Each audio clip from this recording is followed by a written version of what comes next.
ભરૂચના અંકલેશ્વરના ગડખોલ પાટિયાથી અંદાડાને જોડતો માર્ગ બિસ્માર બનતા રિક્ષા ચાલકોમાં રોષ જોવા મળ્યો છે।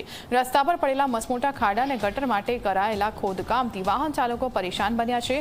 વરસાદી માહોલમાં માર્ગની હાલત વધુ ખરાબ થતા અકસ્માતનો ભય પણ વધ્યો છે। મહત્વના માર્ગ પર સતત વાહન વ્યવહાર વચ્ચે રિક્ષા ચાલકોની હાલાકીમાં વધારો થતો જોવા મળી રહ્યો છે। તંત્રનું ધ્યાન દોરવા રિક્ષા ચાલકોએ રસ્તા પર બેસીને અનોખી રીતે વિરોધ નોંધાવ્યો। માર્ગનું તાત્કાલિક અને ગુણવત્તાયુક્ત સમારકામ કરવાની માંગ સાથે ઉગ્ર રજૂઆત કરવામાં આવી છે। ગડખોલ પાટિયાથી અંદાડાને જોડતો રોડ આજે વર્ષોથી આ વેલકમ નગર પાસે જે રોડ ખાડા ખબૂચિયા છે ને સાઈડ પર આજે ગટર લાઈન ખોદીને જતા રહેલા છે।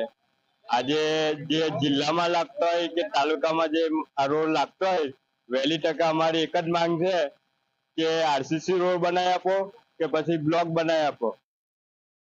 32 વર્ષથી આ કોઈ પહેલી વાર આવો રોડ જોયો મેં। આજે વર્ષો થઈ ગયા, એનો કોઈ નિરાકરણ જ નથી આવતો। ભલભલા નેતા જાય, પ્રમુખો જાય તો કોઈને કંઈ પડેલી નથી। હવે રિક્ષાવાળા બિચારા શું કરવાના?